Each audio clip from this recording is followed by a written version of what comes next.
recently raided hijacked buildings in the city centre of Johannesburg, evicting foreign nationals from the buildings, which are no longer fit for humans to live in.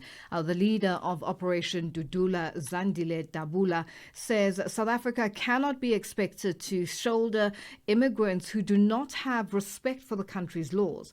And to speak to us further, we are joined on the line by Advocate Simba Chitando, a human rights lawyer. Advocate Chitando, good afternoon, and thank you for joining us on Africa Update. Afternoon and greetings to your audience. Now, what human rights protections are guaranteed to foreign nationals under South African law, and where do the lines blur? Well, South African law does not distinguish insofar as rights are concerned between a South African citizen and a non-South African citizen. The Bill of Rights applies to all persons. So the rights that a South African citizen will that a permanent resident or even a foreign national, those rights of right to life, right to dignity, those rights apply to all the people that live within the country. What happens, where the distinction then comes into play, is in a situation where some people believe a foreign national is not supposed to be in the country or is illegal because they don't have the permits to be in the country. That does not take away their fundamental human rights in terms of the Bill of Rights. Now, there have been a number of South Africans who feel their human rights are being overlooked in their own country. And if this is voiced, it is called xenophobia. Now, do South Africans have a right to express their dissatisfaction with what is going on in terms of, for instance, the crisis now that we're looking at in the city centre of Johannesburg, where people are living in dilapidated buildings that are not meant to be used by humans to live in anymore. And they're always talking of the loss of jobs and access to whether medical facilities and so on. It's becoming a daily mantra. Yes, I think those concerns that you've just raised are valid concerns, and we need to make sure that we deal with each one of them within their particular context. In regards to dilapidated buildings, illegal structures that no one should be occupying, whether they are a foreign national or a South African national, illegal occupation of buildings is an offense. And it is a health risk. It's also a hub for criminal activity. So in a situation like that, the illegal structures ought to be dealt with by the municipal authorities, JMPD, and many others need to deal with that within that particular context. In regards to South Africans who feel as though their jobs are, at risk, or they feel like, their human rights. I've heard some saying that their human rights include a right to a job. A job is not a human right. A job is a service. It is a contract of employment between an employer and an employee for particular services or, considering their skills. So in a situation like that, I would not say that that is a human right. What I would say is that every employer seeks the best employee for the particular job in which they would like to be done. In regards to the broader economic outlook, South Africans are employed everywhere within the African continent. As I speak to you right now, I'm actually in Zimbabwe, and I am every time I go to the shops, the South African shops that are everywhere within the country, South African goods being sold in Zimbabwean on Zimbabwean shelves, and nobody in Zimbabwe is saying that we need to remove these South African goods from the shelves because we want Zimbabwean goods instead. We are a interconnected region, and we have to respect that. South Africa gets a lot of our business. And South Africa's economic outlook and growth is dependent on the business of the continent. So it is, I would say to those South Africans that feel as though their opportunities have been curtailed, I would ask them to broaden their minds and look at ways in which they can take part in a much broader and bigger African economy that is interconnected, and find ways to, form part of the value chain and not be a hindrance to it. Now, in April, a South African citizen was presumably denied access to medical treatment in Zimbabwe. This is after they fell ill during a work assignment in Bulawayo, and they had to be sent back to South Africa for medical treatment. Now, just the uproar that came with that from many South Africans who were very upset by this, and it would seem that human rights organizations did not voice their concerns, which now raises the questions of whether these organizations take recognition of the citizens of the country. And also, I think not much information was given or shared with regards to, the medical treatment that this South African citizen required, and what reasoning was behind them being sent back to South Africa for medical treatment. Yes, in that particular case, I was following it because at the time when it happened, I was actually involved in litigation for a Zimbabwean lady who was denied, who her child was denied medical services in South Africa. That particular case was a situation where the South African national in question was not necessarily denied access to healthcare. The healthcare that the South African national needed could not be provided in Zimbabwe because Zimbabwe's medical infrastructure is not what it ought to be. It is in a very bad state. On this past Tuesday, rather, the president of Zimbabwe addressed the Politburo in the country and said, look, our healthcare is in a mess. And it is well known, it's well documented, it is all over the press, in not just in Zimbabwe but in South Africa. Everybody's talking about it. We all know that the healthcare system in Zimbabwe is not what it should be. Steps are being made to correct it. That's not my field.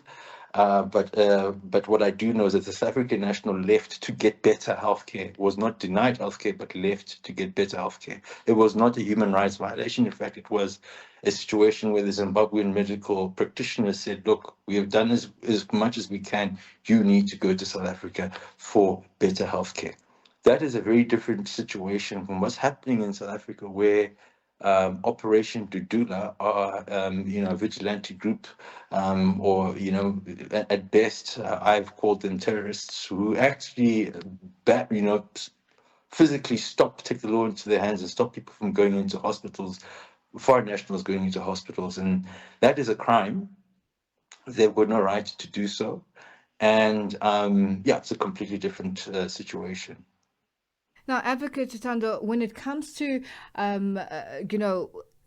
human rights laws, whether it's South Africa or the African continent or just globally, when it comes to medical facilities, for instance, how does it generally work?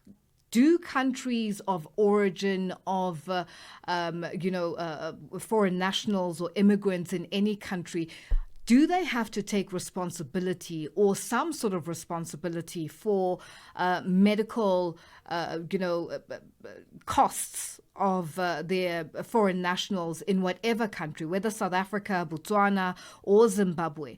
Where does the government of each country step in when it comes to paying for services? Because in some countries it is done, where a country will know that, listen, Egypt, you owe South Africa a certain amount. How do we get that money back? Because I think this is where the disconnect then happens. Because when people go to facilities, medical facilities, you find that some facilities have run out of resources or clinics. And how does it generally work? Okay, that's a very good question, and again, many people need to put it into the particular context of it. There is a distinction between public health care and private health care. But but I would like to focus in on the South African situation because this is what we're dealing with at the moment in this discussion, at least. So in South Africa, the foreign nationals are well, many of them, the vast majority of them, are paying tax directly or indirectly. Indirectly, sales tax. Whenever they go to the shops, they're paying tax when they buy fuel at the pump, and that revenue goes to the fiscus, and that's where the public health care gets its resources. So the argument that foreign nationals are not paying for the medical public medical facilities is incorrect. They are paying alongside South African citizens and anyone in the country when they, just by going about their day-to-day lives and paying their taxes. In the case of those who are employed, money gets taken off their salaries. It goes to the taxes. So we know that there's some contribution there. But even on top of that, when you go to public healthcare hospitals, there is a tariff. If you, I mean, many people have posted it online on social media that where people are paying. They are paying for various things. In private, the question is very simple. Everyone pays. As you walk into a private hospital for whatever service. Then on top of all of that, there is an oath, and that oath, I've forgotten the exact term, but all the doctors and the medical practitioners listening to this will understand what it is. An oath to that doctors, nurses, medical practitioners, universally, a duty to help and save life. And there's a lot of litigation about it. I'm a lawyer, and what the current standard is that you do the best you can to preserve life, and that is an obligation, a legal obligation on doctors and on hospitals. So um, I would I would inform the public that look, the foreign nationals are going to pay for medical services. They're not getting it for free. They are prepared to pay. And many of the cases that I've dealt with, the foreign nationals are trying to get into the hospital. They've got money to pay for the services, but they're being denied entry by vigilante groups that just don't like them. And I think, in my own view, it is a distraction because many of the people that are in Operation Dudula and others who are manning the hospitals, stopping people from going in, they're not sick. They are perfectly healthy. They're unemployed.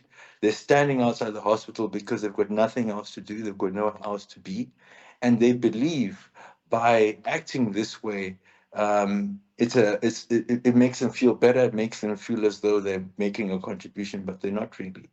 In the case of my client, the one I mentioned, they've now made arrangements to go get medical attention in India, and they're going to pay for it. And that is going to be to the benefit of India. Medical tourism is a multi-billion-dollar business, and South Africa stands poised to benefit from it. But they're chasing away the customers. And remember, patients are customers. They're patients, but they're paying. And that is essential to keep doctors employed. Just a week ago, I think it was the Minister of Health, Dr. Motsoaledi, and the President of South Africa were talking about how it's difficult to get South African doctors trained because there's no resources to pay them. Well, look, we've got foreign nationals coming, not just in South Africa, but from abroad, coming in saying that we want to get medical attention in South Africa, but you want to chase them away. You're chasing away customers. Advocate, just very quickly in wrapping up, we have run out of time. What about the foreign nationals who are in the country but do not have the money to pay? How does it work then? Oh, in a situation like that, it's a human rights issue. I believe if they don't have the money to pay for private, the public purse should accommodate them because they have a human right to that. It's a law. That's one of the laws of South Africa. But they are paying through the taxes at the sales tax, they're Yeah. making a contribution to the country. Right. Advocate, it's always a pleasure chatting to you. Thank you so much for joining us on Africa Update. That's Advocate Simba Chitando, a human rights lawyer, joining us on the line. It is 12:30 Central African Time, and our news headlines up next with Nolutando Buthelezi.